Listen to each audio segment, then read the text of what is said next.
ፍሬዘር ክፍል ይባላል። ያው እኔ የጨፌ ሁለገብ ህብረት ስራ ማህበር ሰራተኛ ነኝ። እኛ የተገኘነው በዓሉን አስመልክቶ የተለያዩ እንስሳቶችን ለበዓል የሚያስፈልጉ እንስሳቶችና የተለያዩ አቅርቦቶችን ይዘን ነው የተገኘነው። እኔ የተመደብኩት በበግ ሽያጭ ላይ ነው።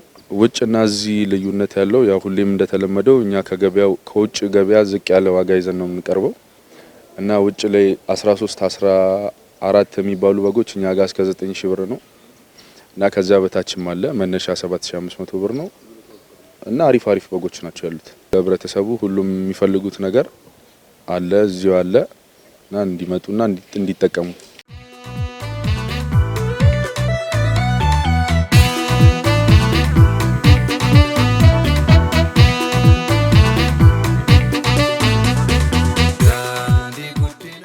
ፈትለወርቅ እባላለሁ። የጨፌ ወጣቶች ሁለገብ ህብረት ስራ ማህበር ነኝ። ያው በዓል አስመልክቶ ብዙ ነገሮችን አቅርበናል። አሁን እኔ የተመደብኩት ሽንኩርት ላይ ነኝ እና ያው ከውጭ ገበያ አንጻር ይሄ አሪፍ ነው፣ የተሻለ ነው፣ ደረቅ ነው። ሽንኩርቱ በጣም ደረቅ ነው እና ዋጋውም ደግሞ አንጻራዊ ነው። 120 ነው፣ 1 ኪሎ 120 ነው የምንሸጠው። ውጭ ላይ ያለው ገበያ ከዚህ ከምንሸጠው እኩል አይደለም። ዋጋው ይሄ ቀናሽ ነው እና ሽንኩርቱም ደግሞ እንደምታዩት በጣም ደረቅ ነው። ለሁላችሁ መልካም በዓል እላለሁ እና ሁላችሁ እየወጣችሁ ሽንኩርት ብትገዙ ደስ ይለኛል።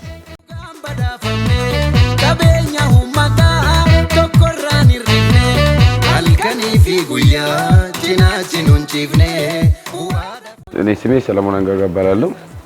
ስራ እርሻዬ ሴልስማን ነው። አሁን ደግሞ በዓልን በመለከተ ደግሞ ሽንኩርት፣ በግ ምናምን የተለያዩ ነገሮችን ይዘን ቀርበናል። በፊትም እንደተለመደው እንደ ግቢው ማለት ነው እና እዚህ ውስጥ ደግሞ ሁሌም ቋሚነት የሚገኘው ወፍጮ ቤት አለን፣ እህል አለን፣ የተለያዩ ምርቶች ስላሉ እዚህ መጥቶ መጠቀም ይችላል። በበዓልን በመለከተ ግን በበዓሉ የተነሳሽነት ያላችሁ በፊትም እንደ ህብረተሰቡ እንደማቀው ጨፌ ወጣቶች ሁለገብ ኃላፊነት የተወሰነ መሰረታዊ ህብረት ስራ ማህበራት የተለያዩ ነገሮችን ያስገባል። አሁንም አስገብቷል። ሌሎችም የተለያዩ ነገሮች ደግሞ መስመር ላይ ስለሆኑ ለሊት መንቀሳቀስ መኪና ስለቆመ እንጂ እስካሁን ድረስ ይገባ ነበር እና አሁን እስከ ከሳር ድረስ ምናምን የተለያዩ ነገሮችም የሚገቡ አሉ። ጤፉ እኛ ጋር ዲፍረንስ አለው። አሁን ለምሳሌ ውጪ ላይ 115 120 ይባላል። እዚህኛ አንደኛ ማኛውን ጤፍ 105 ነው የሚሸጠው። ከ105 ጀምሮ እስከ 95 ድረስ አለ።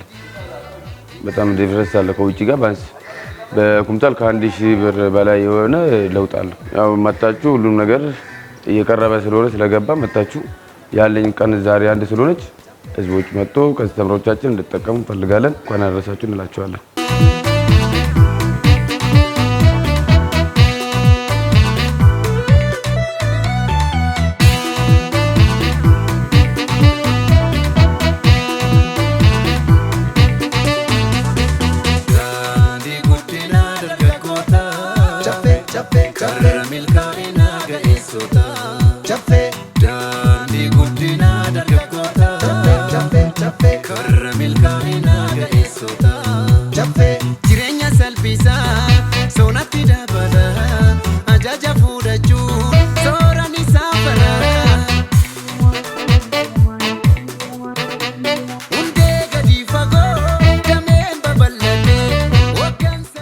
ታሪኩ አዳናን ጀዳማ ጌታ ወልዳ ደረጎተ ጨፌቲ አኩማ አርጋ እርተን አስቲ ኩኖ ኦሎን እንጅሩ ፉንዱራ ኬኛ ሽንኩርቲለ ቡፓ ምናምን እንጅራ ቆጴስኔ ጅራ ይቹ ገራገሩማ ቀባ አኩማ ላላርቱ አማ ነሞኒ ባኤ ቢታ ጅሩ አኩማ ዱባ ኬኛ ላላርቱ ገራገሩማን ሳ ወጥ ካቴ ወላ ተቆራ አጋታ ኩማ ለማት ገራገሩማ ቀባ ይቹ ወነን እርጋ ደበርሱ ሚሴንሶ ታፊ ፈየዳቶምቶን ናኖ ካና ኦፍታኒ አካስት ፈየዳታን ጀቻራ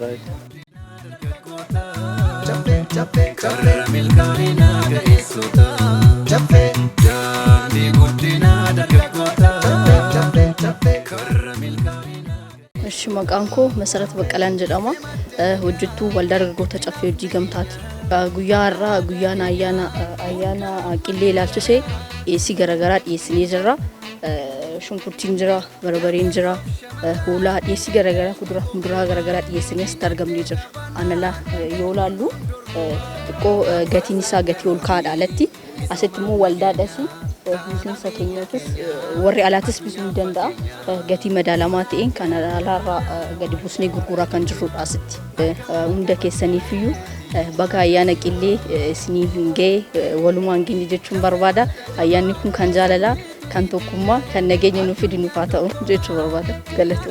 Eshi maqaan kiyya Taamiraat akkan jedhama ga'een hojii kiyyaas keessatti gurgurtaa irratti kan hin hirmaannu fi ayyaana kanaan kan wal qabate ayyaana qillee kanarratti wantoota garaagaraa dhiyeesseera waldaan dargaggoota caffee hojii gamtaa walii gala kan dhiyaatan kun immoo uummata keenyaaf xinnoo jiraattota magaalaa Finfinnee maraa fi kan dhiyaatee jiru immoo gurgurtaan kun kan akka hoolotaa jira xiraaxireen jiru xeefiin jira boqqoltoon jira barbarreen kun illee jira talbaan jira nu biratti shunkurtiin haala gatii gadi bu'aadhaan gurgurama haala gabaan fakkeenyaaf midhaan bakka irratti xeefi maanyaan kan gurguramu amma 130 eddamaadha nu bira garuu amma 500 kan argamu jechaadha garaagarummaa baay'eetu jira dhiyeessi keenya hundumaaf kallaa ta'u uummataadha tokkoffaa nama ta'uu isaatti darbee immoo akkaataa intiniidha miseensaa fi diskaawuntiin illee jira sheerii isaa qabsiisee fudhachuu danda'a lammata immoo namni kamillee fayyadamuuf ni danda'a haala gaarii irratti argamu namni kamiyyuu haala dandeenyu fi gabaarraa waan isa barbaachisu ta'e fudhatee bitachuu danda'a kan jedhudha.